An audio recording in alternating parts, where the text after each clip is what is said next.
Welcome everyone. Welcome. It's Friday and this is a holiday weekend Friday. Welcome to TechTalk Friday. And it's back to Karamjit Singh, myself talking technology, right? And today we've got a fabulous guest with us. We have JX from Paladrone. I'm gonna invite him out to the studio in a bit, and he's gonna talk to us about his entrepreneurial journey and some really cool stuff that they're doing out with Paladrone and some technology that is out there. Let me get Jax into the studio. Jax, welcome to Tech Talk Friday. Hello. Always glad to have interesting people to join us. Um, Thanks you for know, inviting. you, you know, you have quite an amazing organization that you've built as founder and CEO. You with some very cool technology. Tell us a little bit about your entrepreneurial journey. How you started and how you ended up with Paladrone and what you guys are doing now. Go ahead. Yep, sure thing. Thanks, Roshan. I think we started Paladrone back in about 2016, so that's about 4 years ago. And when we started Paladrone, I was actually working full time in Intel. So I was trained as an aerospace engineer, but I was working in Intel as a finance analyst. So it's a bit of a kind of shift. But the long story short, when I was working in Intel, I got bored quite quickly and was starting to explore different kind of things to do out of work.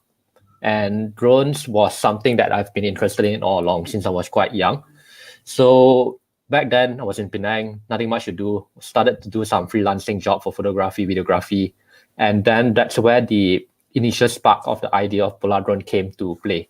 Where after a few jobs, I got a job in a agriculture estate, and initially we were thinking of, hey, it's just a normal photography job that we are supposed to do photos for, but the owner then asked us to do counting of how many palm trees they have.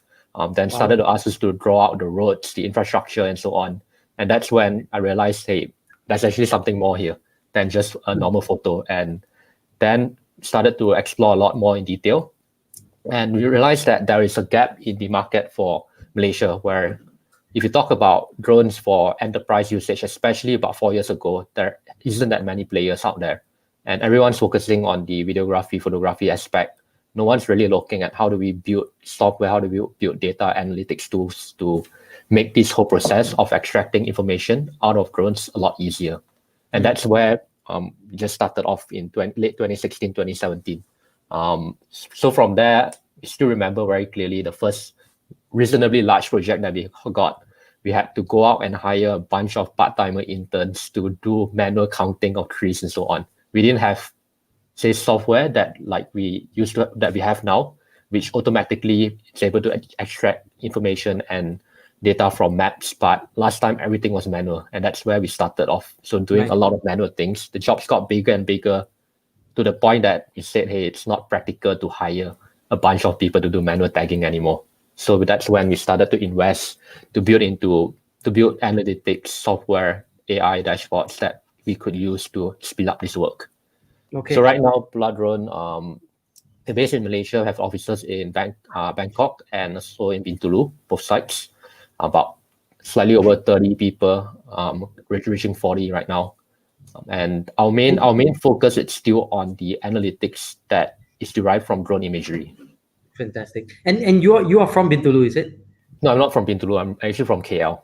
Oh, okay, but I went over to Australia quite young. Went over when I was 15. Okay. So I spent about 10 years over there before coming back to work in Intel. I see. Okay. And before we got Karam in the studio at the back. We're holding him hostage a little while because once Karam comes, the show just explodes. So before the explosions begin, just a quick, Sashi says hi. We've got some listeners from Spain. Alberto says hi from Spain. We've got someone from Kathmandu, right? Wow. Sudip Kumar from Kathmandu says hi. We've got Milota is from Milota, right? And we've got Prem Kumar, also saying hi, and a number of others. So thanks everyone. It's going to be a great show. I'm going to bring in Karamjit Singh. We'll give him some airtime now. Karam, one of the, Karam actually introduces to JX, and you wrote an article actually in DNA on Paladrone, right, Karam? Do you want to talk us through some of your insights from Paladrone. I got a few more hellos coming in. Dato Nur Ramanaf is back, and is another Digirati, right? Ram roll call, so she says hi. Looks like everyone's and somebody says I've got hair now. The botak had some hair. So okay, well done. Thank you, Shaji, for noticing I have hair. Even though I all right, more so hair, Karam, more hair. What hair, right?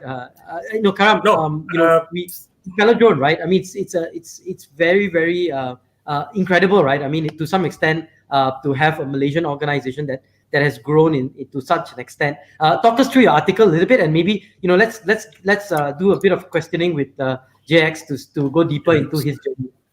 So I mean, look, Jin Xiong is still in Jin Xi is still in the very early stages of growth. Jin Xi, company Paladrone. So, but they're about 30-40 strong. Is still relatively small, but there are just lots of drone players out there. So what's interesting about Paladrone and Jin Xi is that the solution that he's one of our Digirati 50. We are quite impressed with him, and I know that MDEX GAIN program have got great hopes for him also.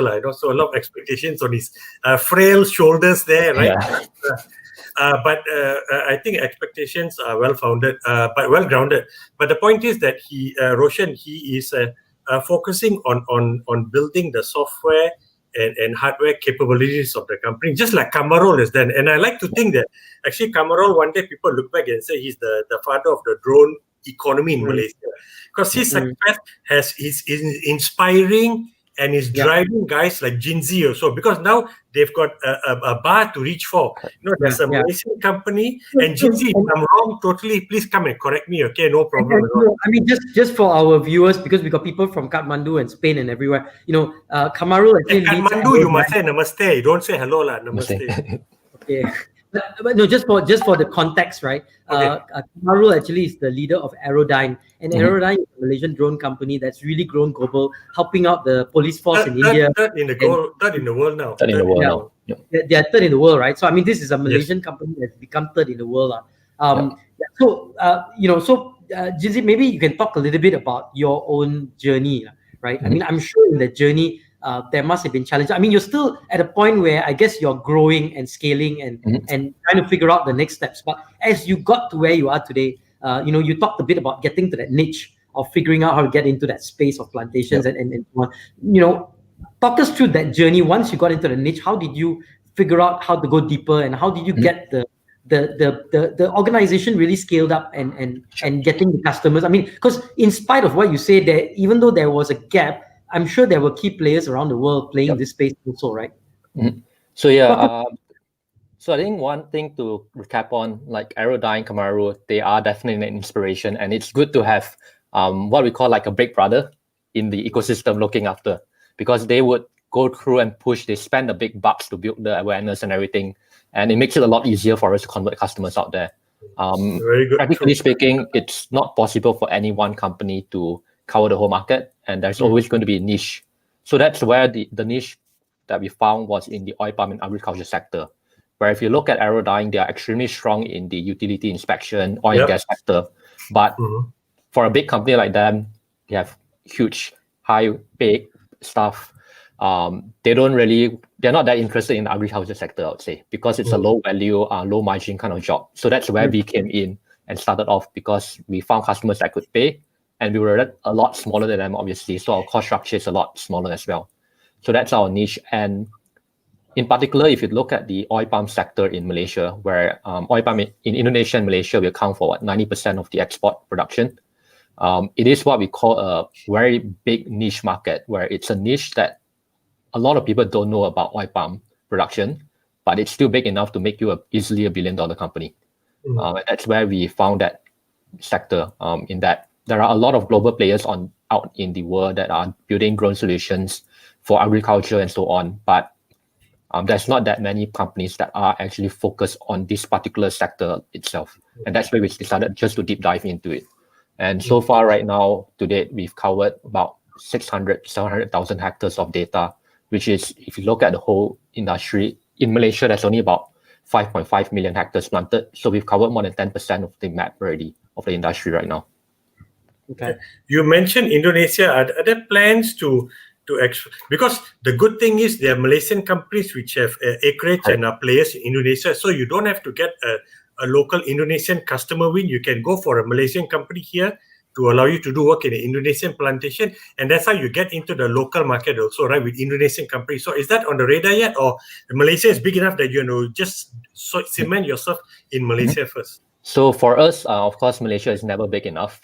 We are looking at way beyond that. And that's the reason why we built our solution in a way that allows us to scale quickly. So the solution and the whole business model that we built around, it's slightly different to say like company like Aerodyne, where they do turnkey service projects. For us, we focus very much on building solutions and then passing on the training and the hardware to the clients themselves.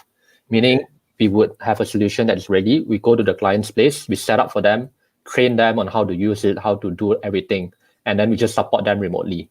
And because of that, we have already been doing quite a lot of jobs in Indonesia as well through a lot of oil palm companies in Malaysia, allowing us to support. And I think one key difference from when we started and till now is our company, it's almost 100% bootstrapped.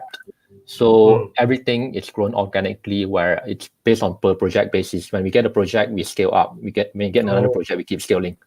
So we don't go out and hire like 20, 30 people. We do hire like 1, 2, 1, 2, 1, 2, and slowly grow. So you've got a very strong core team, right? Who must be very nimble, agile, and then you're using the gig economy model, right? When you need people, you go and tap, right? Correct. Exactly. Yeah. Okay. So interesting that I think for this young group of people, because how old are you, Jin Xi? But you're what, 32? Is it? I'm 27.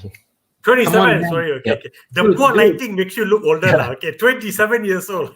Imagine 27 and look at us, Karam is young, but I mean. No, it's still young at heart. It's fine. I'm 55. I can't even flip the numbers. I'm still end up. No, this year is a bad year. I'm still 55. I'm still in my 20s, though. So Okay. No, but Zinji, sorry. So Zinji, you also said that with the MCO, Roshan, like everybody else, suddenly your revenue just dropped, like a rock off a cliff, right? And interesting enough, you said that you doubled down on R&D. Yep. So can you explain to listeners also what does that mean? Did you increase headcount? Or, there's somebody who was very good in the palm oil plantation that retired or lost their job. They say, hey, guys, help us to deepen, improve our solution. What do you mean by doubling down R&D then? Yep. So I think for us, it's no exception. Our private sector revenue got hit very badly, almost 80% down. The good thing is before MCO happened, we had a lot of resources. Like I mentioned earlier, we are like a bootstrap company. So everyone, including R&D staff, when there's a project that comes in, you have to go out to field and run the project. It's always revenue first, R&D second. And that's why during MCO itself, we didn't lay off anyone, but everyone in our team just focused on R&D purely based on the fact because there is no project running. So we had no choice and we had nothing else to do but R&D. So that's. But so when you say R&D again, it's very vague. So I'm very cynical as a journalist when people say R&D because when the article comes out, it looks sexy like hey R&D. But that's why I'm trying to ask you what exactly does it mean? Did you, for example, did you work with university academics, right? Because there's a lot of knowledge there. Or did you work with the R&D units of our listed palm oil companies? All have an R&D unit. Yeah? So how they, and then do you have somebody who's formerly from the palm oil industry yourself, or nobody in your company in the technical space is from the palm oil industry? Yep. So for us, our perspective is always the plantations themselves. They are the expert in agriculture industry. So whereas we are the expert in the tech and drones. So that's where we always find collaborations. And for this collaboration, at least for the product that we just launched a few days ago on Tuesday, it was a collaborative effort between us, Genting Plantations Berhad. They are one of the big publicly listed plantations, as well as the AAR, which is a subsidiary of Bawang State and Kuala Lumpur Kepong Berhad. So these guys, they provided a lot of expertise, and more importantly, they gave us access to their field to do testing.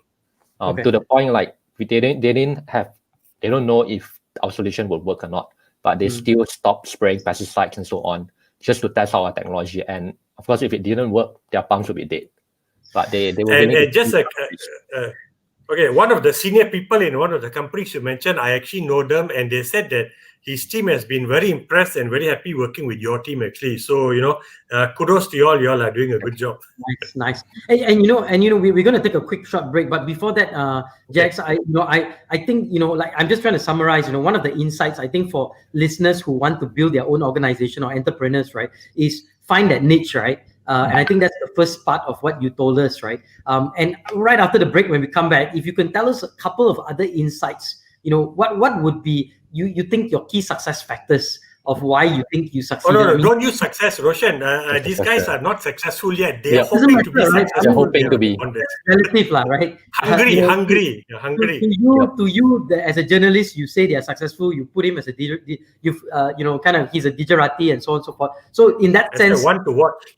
He's the top 50. He's a tech guy who's influencing the tech space, right? So what would we? I like his point, the early point he made, which was, look, find your niche. There are a lot of big players and but the market is big enough, the pie is big enough. There's always going to be that sweet spot. Find that sweet spot and then go deep in that sweet spot. And I think true. But I think the other thing Jin Xi said is not just find the niche. He said we found customers who are willing to pay in the niche. Yep. So that's the important part. Absolutely. Most important. And because Roshan, I was talking to another entrepreneur day before yesterday, and he said that they decided to go into this particular space, into this market. I said, why not X market? He said, Karam, in A market, customers are willing to pay. So that's why we've invested into that market. The customers are willing to pay. The commercially viable markets. And very quickly, there's a couple more folks that lots of hi today. So Karam, scold them for saying hi and ask them that. So hi. Arun says hi, or great job. Rovin Hiruchavam says hi.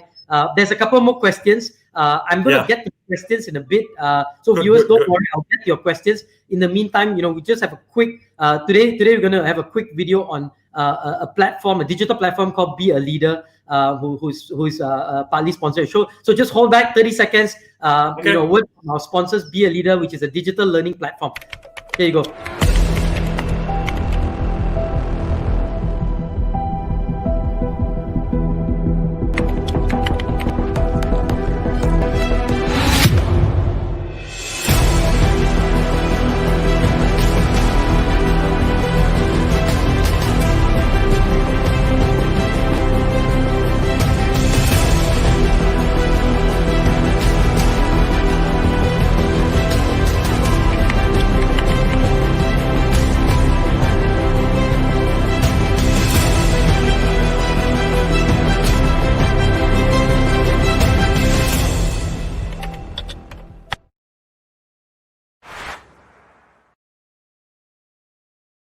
All right, so that's a digital learning platform called Be a Leader with the learning management system out there. So for those of you all looking for learning management systems, go check out Be a Leader. Now back to Jin Xi, a couple of questions that have popped up.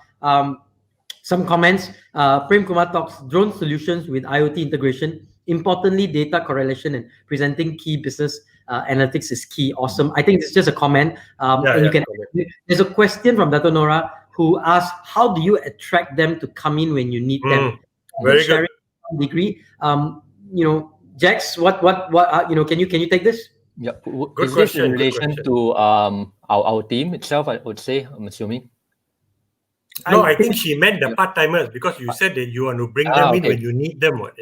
Yep. So the part-timers definitely, of course, it's more on the mission and convincing them what's the purpose of doing the job. That's always the number one thing in that.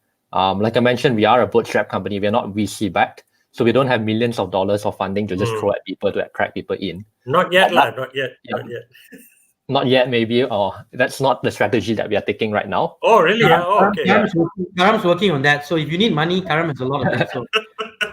But I think the important part is to show, I think number one is people want to feel like they are part of something.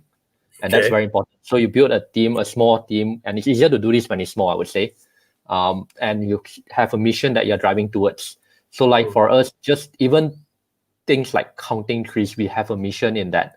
We're actually counting trees which would save the plantations cost, which, to be honest, the part-timers, they don't care about saving cost of plantations. But if you twist it in a good way, in that, hey, if you are counting trees and they're reducing the use of wasted pesticide, which indirectly would have less harm on the environment, So that's a different perspective already, where because when you have pesticide flow off into environments due to extra usage, that's something that's very bad to the world. And then there is a mission that everyone can strive towards. Yeah, but I think I would challenge you to say, I think what Dato' Nora is saying is that, you've got because at some point you may need some experts in a particular field. Let's say in linguistic for some reason, right? In analytics, and then how do you get him or her to come in? And when the job role is, look, I've got a 4-month job for you, right? It's a contract basis, and then how do you convince them to join? Because you obviously need to have a bit of a pool of talent also ready, right? Which you can tap. You're not going to every time go to freelancer.com and say, I need somebody with this skill, let me look for them. Or you need to try to build a pool who are also aware, so you don't have to sell them who Paladrone is or what is that. And because top talent that is in the gig economy, they always have jobs lined up, and you have an urgent need. Hey, I got a client now, I need to find this.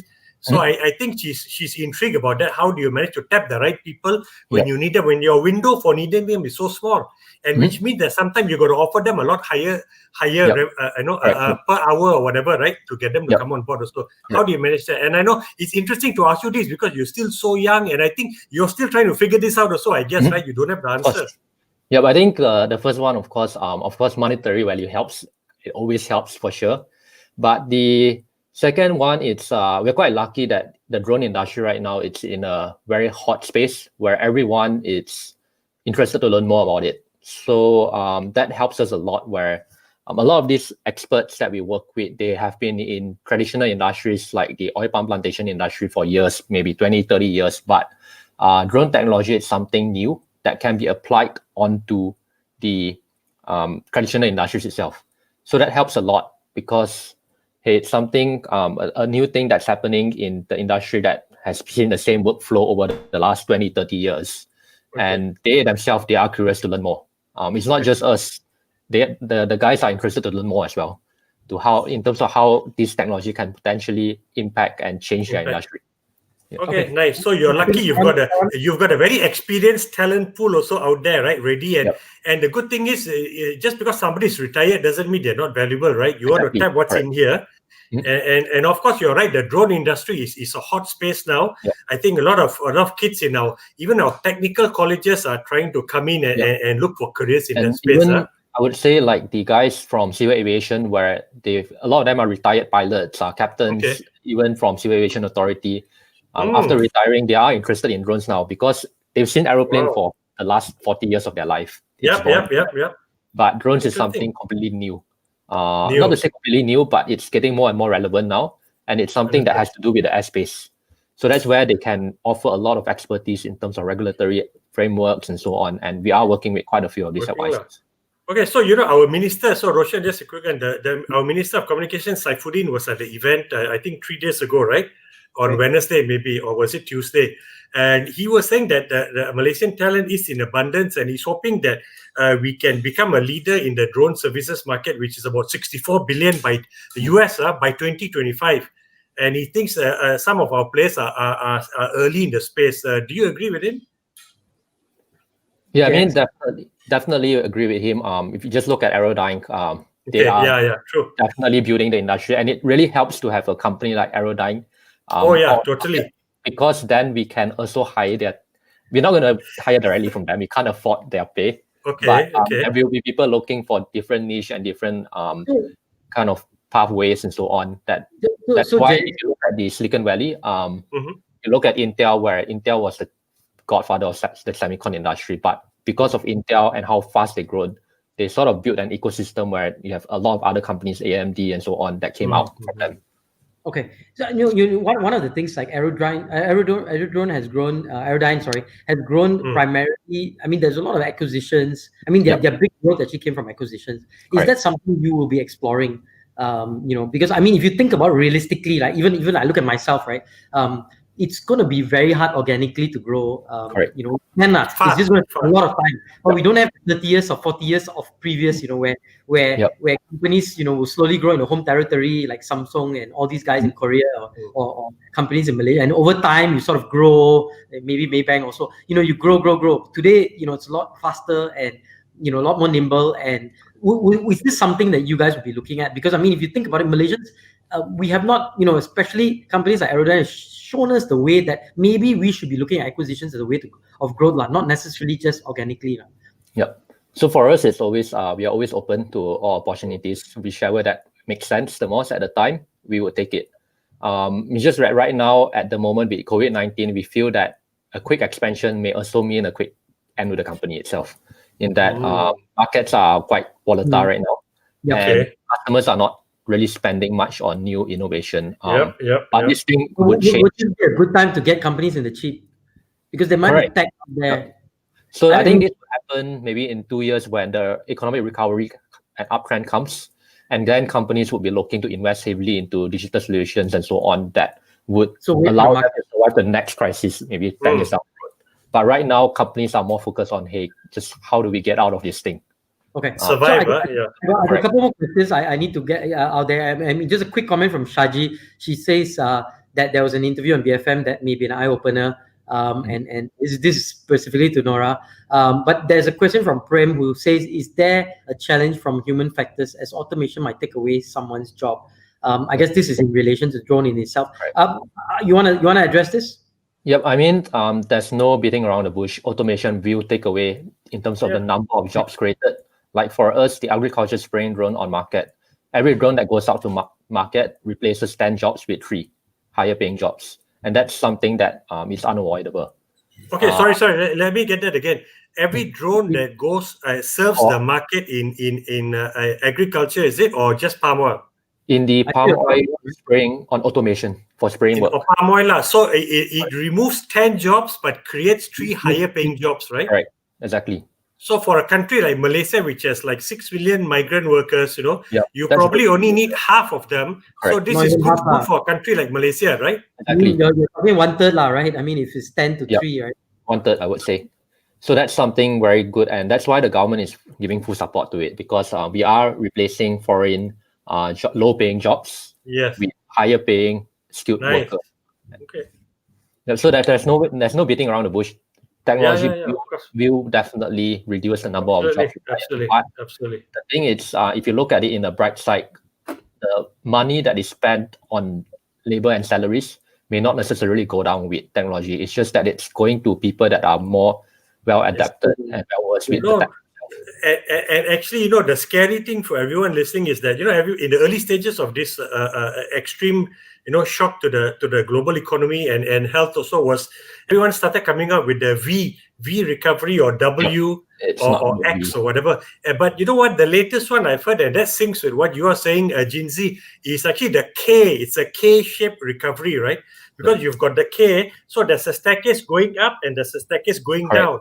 And guess who's at the staircase going up? These are all the white-collar jobs. Blue-collar jobs are here. So I know some white-collar jobs are also being taken away, but in terms of ratio, the blue-collar jobs, are being hammered. So that's almost seems to be the reality of the situation. Follow up to that, Karam and Jack. What are examples of these high-value jobs? I mean, I know we say that. What are these 3 jobs that is created? Yep, I think in terms of just take drone spraying, for example, there are 2. So what we are replacing is the lower paying jobs of people actually carrying the backpacks, sprayers out on the field under hot sun and spraying. And we are replacing them with, I wouldn't say very high level paying, but higher paying jobs of operators on the field, flying drones under the shade, and everything automated and recorded. So these are like TVET related. Technically, Correct. I mean, these guys know how to operate equipment. They need to know how to repair, maintain. Correct, exactly.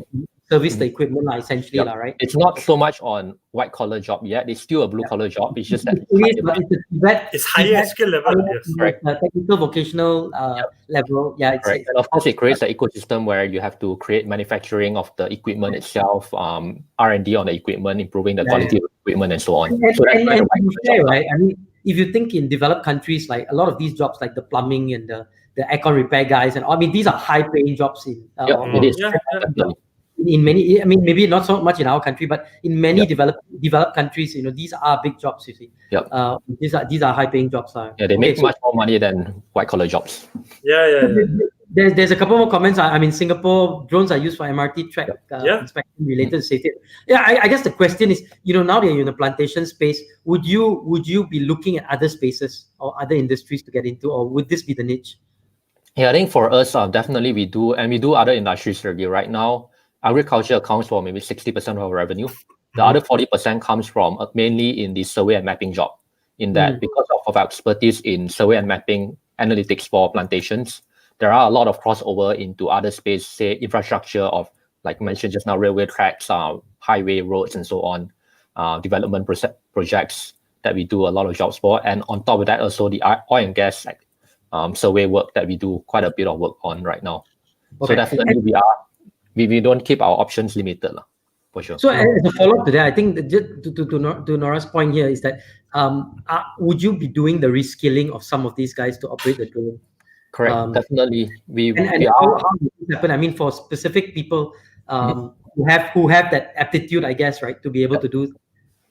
So one big thing right now is reskilling itself would happen in the form of, in Malaysia, there is this train and place program where it's a 3-month program under the Human Resource Development Fund that they could come in. We would teach them through a structured program how to operate, how to maintain, how to troubleshoot a drone. And then after that, the companies like our customers that wants to purchase a drone and have needs operator that would be able to fly, would be able to hire these people that are trained well. So it creates this ecosystem, which is easy for people to get into the industry. And right now we are seeing, of course, some are from the manual agriculture industry, but a lot are from the aviation industry, where there is this huge pool of people that are laid off from the downturn in the aviation industry, especially the aircraft maintenance technicians. And it's a huge pool right now that we have to do something about it, because the aviation industry, if you look at the way it's going, it's not going to recover anytime soon. So there Q2 results were very good actually, right? They saw a big bump, and even better compared to Q2 of last year. So they've had an amazing. But then, of course, their business model is they forward sell also. So it's not for travel now, right? And you got no choice, so people are booking cheap tickets in advance, Correct. You don't know when this will. Hopefully, it bounces back fast. But I know a lot of global aviation leaders are thinking that the industry is going to be in a pain for the next 18 months to 2 years. Correct. Right, until the vaccine comes, or that quick test, right, where you can test at home and you find out your results, and then you can show them that you're fit to travel. So I think Roshan, sorry, because Jin Xi is so young and he's at the early stage, do you face challenges, and this is your question, do you face challenges around leadership and managing your team, because you've got to, of course, there'll be some people, like it seems like you've got a lot of people who are way more experienced than you in work experience, right? Not in the drone ecosystem. And so how do you deal with that, This question is coming from a leadership expert called Karam, so who rubs shoulders with the leadership guru. So I think one thing that I always it's just to stay humble and admit that you don't know things that you don't know. And that helps a lot, because very often what we realize is people only have negative perceptions towards you if you try and show off or do things that you try to prove yourself. So for me, it's like I don't need to prove myself. I don't find a need to. It's always an open discussion where if I don't know something, I'll just tell you that I don't know. And one very key thing that I realized as well is we need to always seek for feedback and bounce ideas. So that's why I am actively involved in quite a few CEO peer groups and everything, where everyone else in the group is significantly more senior and experienced than me. So it's good to learn from them, because a lot of them are facing problems in their companies that we will probably be facing in a couple of years' time. So this kind of problem. Great point. Thank you for bringing that, because in your Digitality 50 profile, I was intrigued by you saying that one of your tips is to try to find a mentor, right, or be involved in a peer group and learn from them. So that's super important advice to anybody out there. More important than the Roshan, how do you find a niche or whatever that you can find yourself from your own exposure in your own life, right? So I realize a lot of startup founders and all, we like to and tend to stick around startup founders, which are all young and so on. But I think I'll advise you to go out to a CEO group, which is a lot more experienced and very old school traditional business, because you see a completely different picture from these old school businesses. They are facing completely different problems that the startup industries that are in high growth industries, they are not facing. Yeah. So Karam, is that that your phone?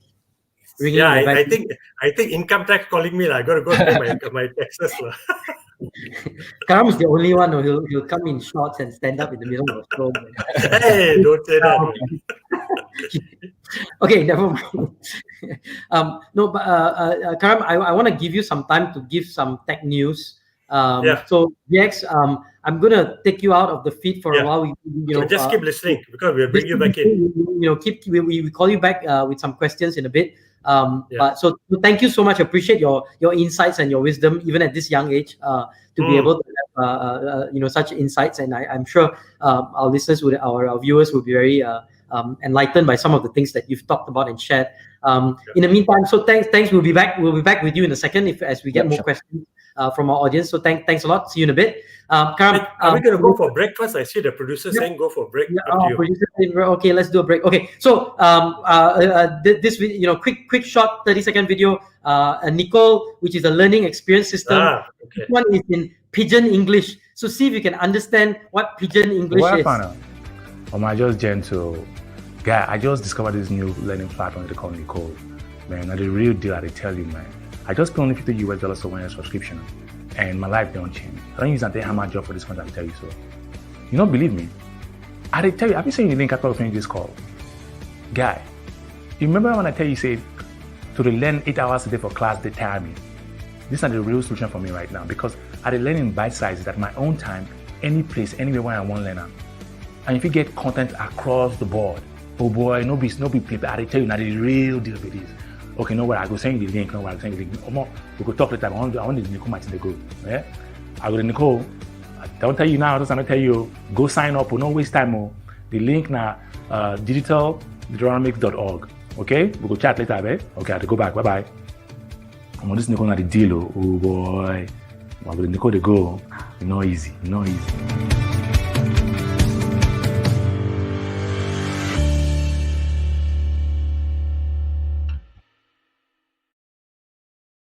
All right, there you go, Karam. Pidgin English. You wanna do a show in Pidgin English, man? I think I would rather learn Swahili lah. Easier for me to learn Swahili. See, it's a global world, man. So Nicole's everywhere now. Nicole's in Africa, Nicole's in Greek, and in Latin America and everywhere. So that's Nicole. For those who don't know, Nicole's a learning experience platform. You can download it at digital.leronomics.com/Nicole. And it's you can download it and you can use it for a year. It's $50 a year. So it's a great tool, and it's just available. Now, Karam, greatest tech news. What's happening in? I think there are three things I want to point out. And then, by the way, Jin Xi is listening. So one question I would like him to answer when we bring him in also is that so far in his young journey, what has been the biggest mistake, Jin Xi, that you have made, and how did you learn from that, overcome that, right? So remember that while you think of that. So in terms of this week, look, it was a huge week because MDEC had the My Digital Workforce week, all right, and this is a week where they are trying to encourage people, like you say, that there are a lot of job losses, and on top of that, I think somebody from one of the headhunting company, consulting companies said that about how many 150,000 university graduates are now in the workforce also, or more. Yeah. So you've got close to about 1 million people or more looking for jobs at this point in time. And MDEC says that, look, there are a lot of digital jobs available. And actually, there's a portal called My Digital Jobs, My Future Jobs. My Future Jobs. And according to Surina Shukri, the MDEC CEO, right now there are about 212,000 jobs on that portal. And of those, about 10% are digital jobs. So go and check out the portal and look at what's available for you. But so this whole 1 week, by the way, today is Friday. So all the webinar portions ended today. And I was moderating the kickoff webinar on Monday. And by the way, there's a digital jobs fair. So that goes on till September 3rd, I think. So there's still a few more days. So go on, go to the website. You can find the digital jobs fair. And there are about right now, there are 5,000 jobs there, all digital in nature. Maybe not 100%, but some. So go and have a look, and you may hide chance, you may find something there. Okay? Yeah. So, No, I know, as you're talking about this, and I've a lot of conversations on jobs and future of work, and all these things are around. And skills, jobs and skills. Yeah, but one of the thoughts that I was thinking, if you look at the last big technological leap, right, which is when we had light bulbs with Thomas Edison in the early 1900s, and then the cars coming in, airplanes coming in, there was this whole thing. And really what happened was, as I was looking back through history, right, you had World War One come, then you had a Great Depression, then you had World War II, and you had 30, 40, 50 years of transition, before the world, 45, with 1945 up to about 1990s, where there was a peace and kind of stability because the transition had happened, right, from this horse world or, to the car world, or the product, the night is a dark night to a productive night, and, 24-hour working shifts. And, there's all this, that was not a complex leap, right? Yeah. Today we have a very complex leap, and so one of the questions my team was asking was, Okay. do you think this is going to be a transition that's 2 years, 3 years, 5 years, or is this going to be like last time, the 30, 40-year transition process, and this is challenging. It's just a thought, again, I'm putting it out there, and if our viewers have any thoughts on this, because I think we may be in that phase, right, that transition phase, where everything changes, right? Worldview changes. I'm just looking at my kids, right? They're stuck with their iPads and their tools. And I was thinking, we have fights with our parents and so on, but we primarily understood the big macro issues, like education was important and this and that. Our kids, I don't know whether they agree fundamentally with the same philosophy as us. It's completely because different. we don't scare our kids, right? I remember my dad would say, look, if you don't study well, I've got enough money for you to buy 2 goats. He say he'll buy me 2 goats, and I can go and rear them and earn my living. I didn't even have goats. I was going to get 2 goats for my dad. Okay. but anyway, it's something to think about, because when we talk about work, this future of work, so we are fundamentally saying that, in the next 5 years, 10 years, this and that, but it could be a completely different world, and the gig economy. All these things could be translated into the workspace, because I'm looking at matrix organization, right? That's gig economy in the workplace, right? But how that translation comes about is going to take a time. It's take 20 years, right? We talk about matrix organization and it's still not there. But with the gig economy, we're starting to see the pieces being formed. Remember, the gig economy started out 10 years ago as free agent. They used to word the free agent nation. So it is here. It is taking its time. COVID has accelerated it. Yeah, you just heard from Jin Xi from Paladrone, right? They are using people like that. Yeah. And so it's just something for our sort of listeners to viewers to if you have any thoughts on it, I'd love to hear it, because I think we are in the middle of this, right? And some things just don't make sense, but it will make sense as things roll out over the years. There's always hindsight. Right. No, so this panel, so I was moderating the panel, and coincidentally, so there was Munira Louis from Grant there, and then Anthony Devados from Kelly Persoff, right?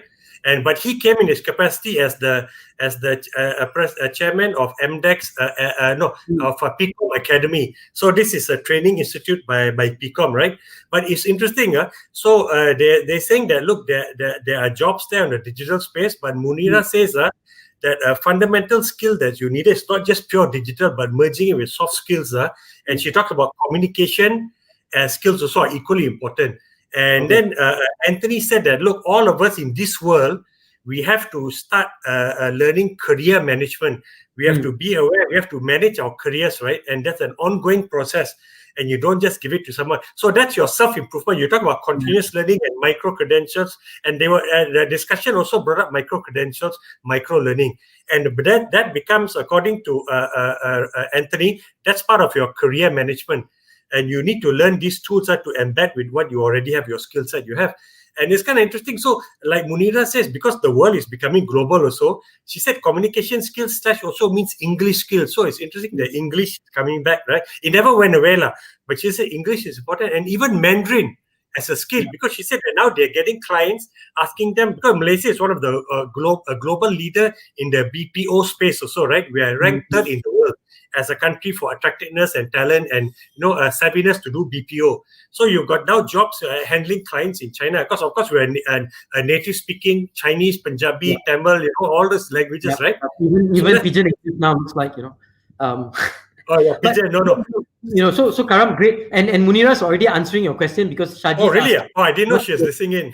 Yeah. So Shaji asked, "What's the link to MDAC?" I mean, and Munira. So Shaji, so that's done. So thank you, Munira. Okay. For answering that, I think a quick. There's some questions for JX. So JX, I'm going to bring you back in about 2 minutes. But in the meantime, there's some thoughts, right? And Prem Kumar says it's a digital transformation phase, and this decade will wipe out traditional businesses. Only digital-enabled organizations will survive. Being educated is just not enough. Being hungry. So I don't know, Karam, what are your thoughts on this? Do you agree? Look, this is what the panel was talking about, right? Your career management, and you can take this micro credits, or that shows that you are learning and or at least you're curious, right, to learn. And I bring you this, and Munira said that, and Munira and Burhanuddin from Lake Kopak. Lake Kopak, for those who are not familiar, is a Malaysian, is the leading Malaysian animation house that produces fantastic movie characters. Lipin, right? That's the character. And they spun off a lot from that. But he says that, look, I want to hire based on attitude. And Munira also said that a lot of employers hire on attitude, not skills, because skills we train for skills. And so skills change. Because the world is going to change, right? The key thing is, as long as you come into the job hungry and you show that you know about the company. So Burhanuddin says he's got people who say they'll work for him, and when he asks them about his company, they don't even know what his company does beyond the fact that there's got two blowout characters. And for him, he's running a very good company. He said, I'm not interested. You're not showing you're interested in my company. What other products we have? So easy. You go to your website or go to your phone, all you should know, right? So even Munira said that. So you must come in knowing some things already. Otherwise, nobody's going to hand things to you on a platter. So quick career management from Nora. I believe yes, unprecedented will continue. Our change will continue to be a normal occurrence. And like previous revolutions, there will be casualties. The desire is to minimize casualties. And I agree. We need to figure out how to minimize it. No, cannot. Roshan, we cannot figure out how. We already know. That's why there's this government push. You got all these micro credentials things there. Nobody's saying go and pick a course and devote 18 months of your life or 1 year, right? They say take this micro credit, 2 weeks, 3 weeks course, 1 month course, and learn a few things that each builds on top of the other. And according to Anthony, you don't even need to do a diploma now. Some employers will be open to accepting you if you've come with a whole bunch of like 20 micro credentials, within the space of maybe analytics or AI, or maybe within customer experience, right? CX, which is a big thing also that Munira is into. And you can, and doesn't have to be just technical, and you can show that interest your skill set. And look, that's what the probation period is, so they can bring you in, then they can see whether you've got what it takes, right? So I think that the tools are already there. People, you can bring a horse to the water, but you can't force the horse to drink. So I think people's mindset. Okay, right. So I think when I think part of trying to minimize casualties is there must be a desire, like you said, the attitude needs to be there. And you cannot embed desire in people. How you can just scare them, right? Give you 2 goats. You could take care of 2 goats if you don't upskill yourself. We got to try our best to make sure that we bring everyone along the journey together, because ultimately that's why if you think about it, right, all these created wars, right? I mean, you had the World War I, you had all these big technology leaps actually resulted in war. We didn't bring these guys along, and the idea is we need to. I'm going to bring Jax. Okay. Come back. We've got a couple of questions. One is, Jim says hi. Michael Jim Wewengkang says hi from Indonesia. But there are some people who are so mesmerized by you. Nice to know that a founder like you is willing to listen to staff. And you don't even have big ears like me, even though your ears are not so big. But I got a good question from Arun, and there's a follow-up question from Arun with a couple of other guys who are asking about the same thing. So rewinding a little bit, in reference to networking CEO groups, finding a mentor, what platform would you advise young entrepreneurs reach out to find inspiring mentors? Because I think this, and the second question is what qualities do you look for in a mentor, right? I think, and I think that is, to me, that part is relative to what you are seeking, because everyone may have different objectives, and different. So I think that's not complex. But how do you find these older, wiser, less hair mentors? Right? Maybe less hair. I'm just saying that to make myself feel better. But Jax, go ahead. Yep, I think one thing, so that the group that I'm in it's a global organization called Restage. I think quite a lot of people would have heard about it before. Restage, yeah, correct. So I think one big thing, right, about groups like that is, to me personally, I feel like you need to pay a bit to feel the pain, or else there's no commitment. It's always that case. It doesn't need to be a lot, but you need to feel a bit of pain that you're committed. So that's one. And for a group like Restage is good because they have a lot of groups. And it's up to you to not settle with one, keep jumping around to find one that fits you and you feel comfortable with before you stick with that group itself. So in terms of mentors, it's the same thing as well. Yeah, just to give context to everyone, there's groups like C12, Vistage, E something, I can't remember. They're all coaching groups. Find where you pay actually to be part of a coaching group. So that there's one possibility. Is there others? Like, do you go for networking events, and do you? Is there a way? The other ways that you I think to me, I stopped going to networking events for quite a while already, even before COVID-19 happened, because I feel like there is no commitment. Karam invites you, except for Karam's events, right? Yeah. I mean, there's no commitment and follow-up. Like I mentioned, no one is feeling the pain of being there. So no one's really going there for an objective. A lot of people are going there to make friends and everything. I mean, it's good to make friends and all, but business is business. And there needs to be an objective. So it's important to keep both separate. So I guess this is similar. How do you build up your CEO or leadership groups? But is there other ways other than joining this coaching group? Is there how do you upgrade yourself? What do you do to learn and grow? And we still remember the leadership guru Karamjit Singh's question on what is your biggest failure, right? That one let's not forget, right? So I think how do you improve yourself? It's more of a lot of try and error. You definitely make a lot of mistakes and just learn fast. Learn from that. Correct. You learn from that. Make sure the mistakes doesn't kill you. That's the important part. So that's and don't repeat the mistakes. Correct. Don't repeat it, and that's why we keep repeating it. Yeah, that's why it's always important to know people that are more experienced and have done it before, because they would then be able to guide you a bit in terms of not stepping into that hole that you are going to go right into. And like I mentioned, don't make mistakes that are too big. So like leading on. What has been your biggest one? I think for us, and a lot of newer companies that are less than 10-year-old, is that we got carried away in the good times before COVID-19. So in the early 2020, it was like everyone was uphill. The business growth was exponential back then. And then suddenly COVID-19 happened and just completely collapsed the whole industry itself. So that was quite a big lesson, because we were lucky that our industry wasn't too hard hit. But if we were in another industry like the tourism sector, and we got carried away and kept scaling, and then that thing hit, and we didn't have enough of like cash bucket saved up, then it would be end game. I mean, it definitely would have killed us. So I think the main thing that once after this we learn, it's always keep reserves. Don't expect like the industry to always be good. The thing that will come, it can be something that you can't even control, like COVID-19. Okay, I got to bring the conversation in, because as usual we are 50 over minutes, and so Salahuddin, thanks for your comment, and lots of thumbs up and stuff. Dato' Munira, Karam, for you, we should have this topic for next week. Work opportunities isn't the digital space. Not in the digital space. Not in the digital space. Okay. I think that's what you're saying. Yeah, Munira, you can clarify work opportunities are not just in the digital space. Maybe she's thinking think only work opportunities are there. Hey, by the way, sorry. Okay, great. One quick follow-up. You can contact Salahuddin after this, because he wants to be the bridge for you with BGLC. So there you go. You got opportunity. You have to pay us commission for. Hey, no such thing. I'm just glad. It's open. I'm just glad Jin Xi didn't say my biggest mistake was appearing on this show where we avoided the Okay, no, just very quickly first before you take this, I think the question Raj was asking about how do you build your CEO or mentor group.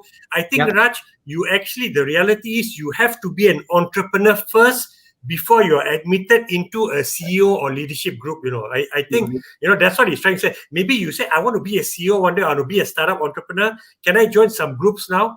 I think that's very different. It's a good question, and I think many people would like to, but I have not seen at all. You have to be in there, because I was going to recommend people like the startup Scale Up Malaysia, right? I know, and Proficio from Dr. Sivapalan, you've got two very, very amazing groups, but you already have to be an entrepreneur. They select you, then they bring you into a group. I so think that's the hard reality. I think to add to that, programs and stuff, Jin Xi first. When you go into these coaching groups, right, it's not about you taking stuff. You also have to give, right? And the only thing you give, right, is for you to have wet your feet and make mistakes, and so that you can give back insights, because if not, you're not a valuable person in that group, you see. And after a while, the group doesn't want you, right? So it has to be 2 ways. Okay, Jin Xi was going to say something. So, I think before you start a company and so on, if you want to get a group, definitely go to like accelerator programs and so on. So there are a lot of accelerator programs out there, like in Malaysia, we have Magic program and so on. You can meet mentors, you're right. And that's where you meet people and build your first step. So very quickly, let's close this out. Dato' Maria says work opportunities in the digital space. Okay, digital space. Okay. Yeah. Okay, in the digital space, not the non-digital space. But we can't do it next week because next week. Just stay on. I'll just quickly talk about another key story. Was that in Malaysia, a lot of you will know Ganesh Kumar Banga.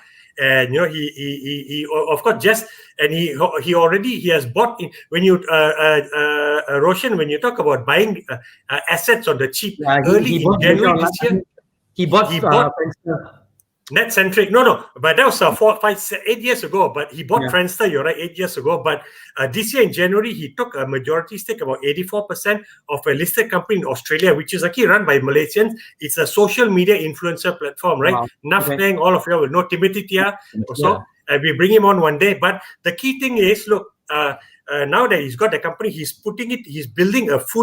changing the business model of this company from services into a platform player. And still in the social media, end-to-end social media space. And now he's added social commerce. And what he did yesterday, he announced that he has added 2 Australians, because it's an Australian listed company, who are corporate heavyweights on his board. And these people are to help him elevate his investor relation and corporate governance. And Ganesh now has become the executive director. So he's become the executive chairman. So he's going to be the de facto CEO leading the growth of the company. Very interesting development. So we'll get and Ganesh I want to bring that up. Sorry, Roshan. Because next week I'm hoping that Ganesh will accept our invitation and come on the show to share, because he's got so much to share, right? And guys like Jin Xi and Raj can just learn so much from him also. Okay, sorry, Roshan, go ahead. Look forward to Ganesh. I got to. If he says yes, he hasn't said yes yet. I will get him to say yes, Anyway, quick question here. I think this one is easy. I think this is Aerodyne, right? Jin Xi. Yep. Okay, so Aerodyne is the blueprint for drone companies. Last comment from Sashi, really inspired by what you're doing at such a young age, Jin Xi. It serves as a reminder for young aspiring entrepreneurs that there's no perfect time to start. Just start, figure it out, just start doing. Well done. And don't be afraid. Don't be afraid. Yeah. And everyone says congratulations, Jin Xi. Well done. Okay, good. No, he's got a long way to go. We got to push him to go more. We just started only. Long way. Yeah, exactly. The best one. Look at Richard Branson, right? Because of all the issues in the last couple of months, he's trying to sell his island, right? So the entrepreneurial journey never ends until you go, right?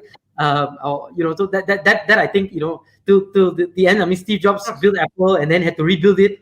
So I think there's never, you take whatever success you get, you enjoy the moment, but you keep building and keep scaling. So with that, thank you everyone.